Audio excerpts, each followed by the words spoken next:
एक माँ ने अपने बेटे से कहा, बेटा तुम्हारे बाप की राख रखी है। बेटे कुछ बच्चों के बाप मर गए। एक बेटा था, उसका बाप मर गया। तो माँ 3 दिन हो गए तो माँ ने बेटे से कहा, बेटा जा तेरे बाप की राख ले आ समेट के वहां शमशान से। तीसरे दिन पिता की जो भी मरता उसकी राख लाते ना शमशान से। तो माँ ने कहा, बेटे ने कहा, माँ क्या बात करती हो, पिताजी तो मर गए, और राख वाख क्या करोगी। नास्तिक बेटा था ना, आजकल का साइंस पढ़ा हुआ। कुछ लोग साइंस पढ़ जाते हैं तो लगता है कि हम ही विद्वान और कोई नहीं है। बेटे ने कहा, माँ क्या तुम बातें आज की करती रहती हो, अरे आदमी मर गया गया, अब तुम राख का क्या करोगी। माँ ने कहा, बेटा तू अपनी पढ़ाई अपने पास रख, मेरा पति है, जरा मेरे लिए तो उनकी राख ले आ। समेट कर गया, 2-4 लोगों को, गांव के लोगों को लेकर गया, घड़ा लिया, बाप की राखें समेटा, राख समेटा लाया और माँ को दिया। ले माँ क्या करेगी अब इसका। माँ ने कहा, पगले गंगा जी ले जा, बाप को गंगा में विसर्जन कर दे। उसने कहा, माँ तुम बड़ा खर्चा कराती हो, और गंगा केवल 50 किलोमीटर दूर थी उसके घर से, बहुत दूर नहीं थी। माँ ने कहा, भाई समाज ने सुन रखा है कि मरने के बाद अस्थियों का विसर्जन गंगा जी में होता, तब ठीक रहता। माँ ने कहा, बेटा जा विसर्जन करके अपने बाप की अस्थियों को। तो बेटा गया अपनी गाड़ी में और 10-5 किलोमीटर आगे चला तो एक बड़ा सा नाला जा रहा था गंगा जी की तरफ। उसको लगा कि काहे डीजल पेट्रोल बिगाड़ना, नाला तो जा ही रहा है। तो अपने बाप की अस्थियां पूरी नाले में डाल दिया और सोचा कि नाला तो जाके गंगा जी मिल ही जाएगा, खर्चा करे कौन। वापस आ गया। जब वापस आया और रात को जब उसकी मां सोई तो उसके स्वर्गीय पति ने सपने में आकर कहा, अरे भाग्यवान, ये इतना नालायक बेटा है, हम लोगों ने खूब पढ़ाया लिखाया, ना जाने क्या पढ़ लिया, इतना नालायक है, मेरी अस्थियां नाले में डाल के आया है तेरा बेटा। आधी रात को मम्मी जागी, मां जागी, जगाया बेटे को, क्या उठ, क्या हुआ मां, तूने अपने बाप की अस्थियां नाले में फेंक दी। अब बेटे को आश्चर्य, मां तुझे कैसे पता चला, तुझे किसने बताया। अरे तेरे पिताजी आए थे सपने में।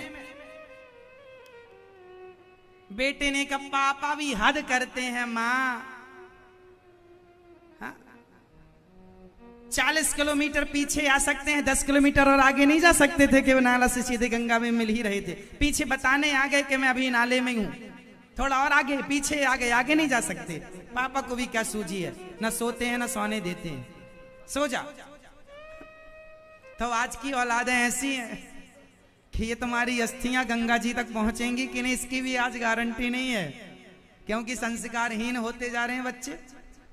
उन्हें तो बिलीव ही नहीं है अपनी संस्कृति पर, विश्वास ही नहीं है। तो कहीं आप लोगों की भी कहीं नालों में ना अस्थियां जाएं, इसके लिए थोड़े संस्कार दे देना कि बेटा मरे तो गंगा जी जाना, नहीं तो सोचा ये नाला तो जा ही रहा है।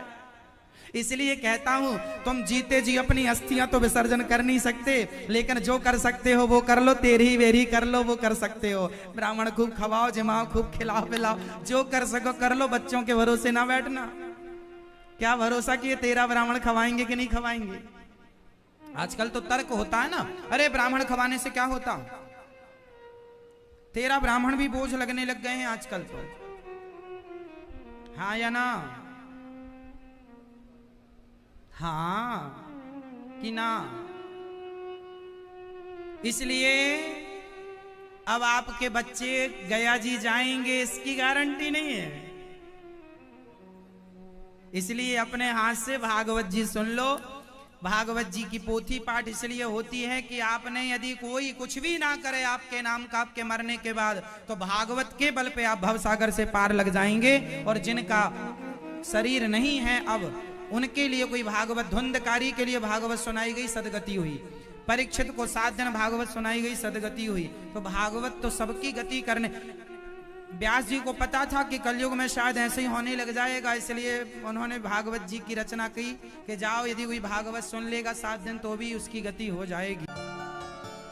जीवन में अच्छे काम अभी से शुरू करो, संस्कार बच्चों को दो, आप भी संस्कारी बनो। भगवान में थोड़ा सा मन लगाओ, ना लगे तो भी लगाओ। एक बार ये भागवत इंद्र ने जब अभिमान उनका चूर हुआ, सुखदेव भगवान के द्वारा परीक्षित का उद्धार हुआ। एक बार भागवत जी नारद जी ने भी सुनी। नारद जी समस्त तीर्थों के लिए निकले, शांति पाने के लिए। कहां कहां गए? अहम तो पृथ्वीं यातो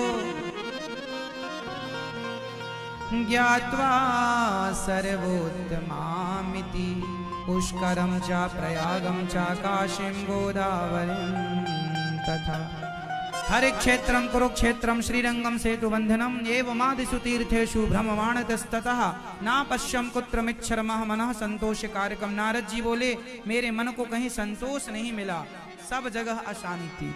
सारे तीर्थों में गया, नारद जी बोले मैं गया, कोई शांति है ही नहीं। शांति, आप ये बताओ, आप लोगों के घर में शांति है? बोलो हाँ है। क्यों? आपके घर में तो होनी चाहिए शांति। नहीं है? माता पिता लड़ते हैं क्या आपके?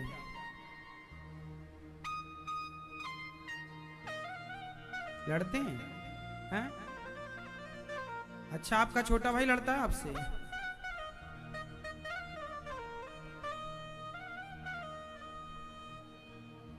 शांति,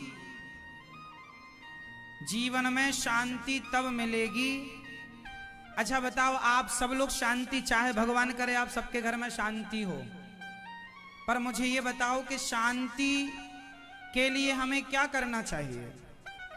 क्या करें कि घर में शांति रहे? आप लोगों के घर में पैसों की कमी नहीं है।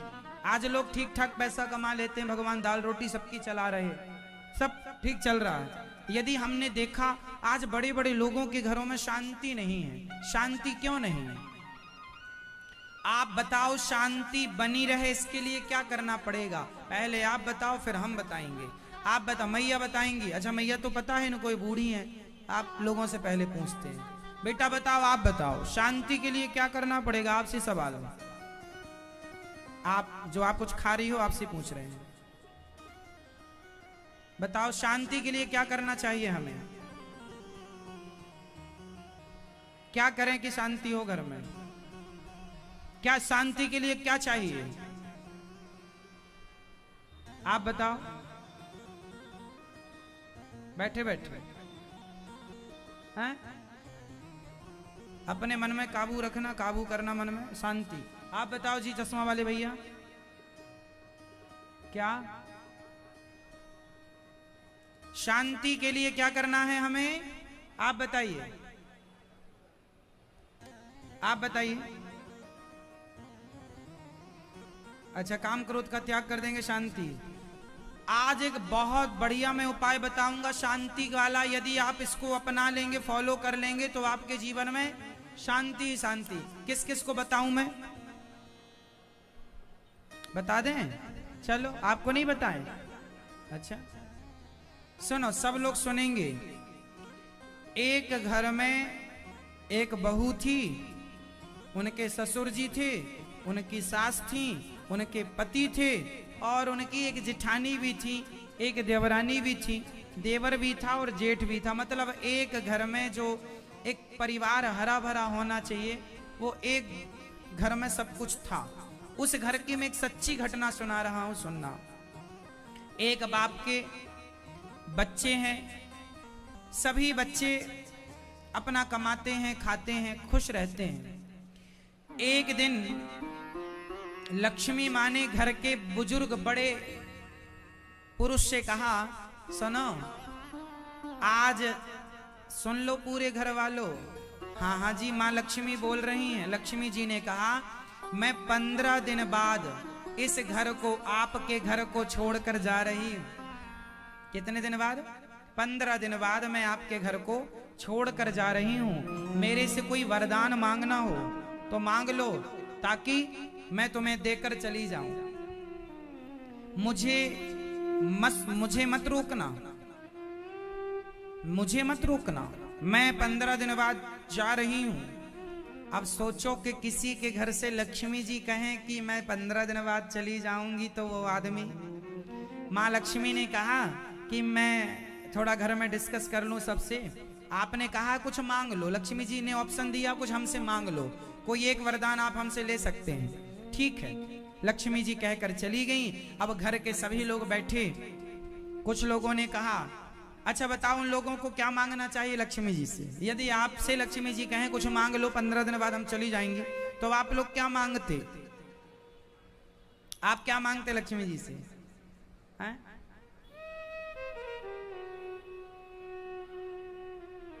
काम धाम चलता रहे, जाना नहीं है। नहीं, लक्ष्मी जी ने तो कह रखा हम जाएंगे। आप ये नहीं मांग सकते कि लक्ष्मी जी रुक जाइए, वो तो जाएंगी 15 दिन में। क्या मांग सकते हैं आप बताओ, क्या मांग सकते हैं? अब लक्ष्मी जी जाने को तैयार हैं और घर में डिस्कस चल रहा है। ससुर जी से पूछी बहुओं ने, बेटों ने, पिताजी आप बताओ क्या कहें लक्ष्मी जी। अब लक्ष्मी जी को रोकेंगे, वो तो रोकेंगे नहीं। तो किसी ने कहा बहुत सारा धन मांग लो, किसी ने कहा कि उनसे कुछ हीरे मोती मांग लो, कुछ ने कहा सोना मणि बड़ी मांग लो, घिस के हम सोना बनाते रहेंगे, अपना काम धाम चलता रहेगा। सबने अपने अपने ढंग से बातें रखी, पर ससुर जी किसी की बात से संतुष्ट नहीं हुए। लक्ष्मी जी से क्या मांगे? छोटी बहू बोली आप आज्ञा करें तो मैं अपनी बात रखूं। छोटी बहू ने कहा, घर की छोटी बहू बोली सुनो, लक्ष्मी जी तो जा ही रही हैं, और जिसके घर से लक्ष्मी चली जाती है ना, उनके घर में कलह चालू हो जाता है, झगड़ा। क्या होता है? झगड़ा। तो लक्ष्मी जी से हम लोग ये प्रार्थना करेंगे कि लक्ष्मी मैया आप जाना चाहें तो आप जाएं, पर आपके जाने के बाद हम पूरे परिवार में एक दूसरे का प्यार, एक दूसरे का प्रेम सदा बना रहे। हम आपस में कभी झगड़ा ना करें, एक दूसरे का सम्मान करें, एक दूसरे की रिस्पेक्ट करें, आदर करें और एक दूसरे का ख्याल रखें। अब लक्ष्मी जी आई, लक्ष्मी जी बोली बताओ हम जा रहे हैं, क्या मांगोगे?